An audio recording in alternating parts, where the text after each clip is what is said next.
ஆத்ம வணக்கம். சித்த வித்தையின் கர்த்தா ஞானபிதா சுவாமி சிவானந்த பரமஹம்சரின் அருளாசியால் பிரமஸ்ரீ பெருவேம்பா ராமசாமி எழுதிய சித்த சமாஜ வெளியீடான சித்த வித்தை, தன்னை அறிந்து இன்பமுற ஒப்பற்ற ஒரே வழி.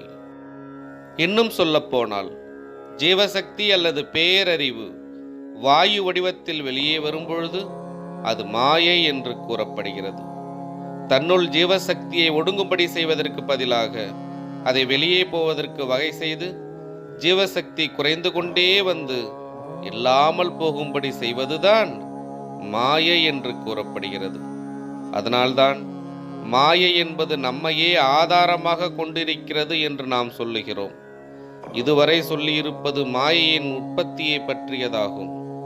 வாயு என்பது சலனம் என்றும், அச்சலனத்திலிருந்தே நாம் எண்ணங்களை பெறுகிறோம் என்றும், அந்த எண்ணங்களுக்கு மனமே காரணம் என்றும் நாம் மேலே சொல்லி இருக்கிறோம்.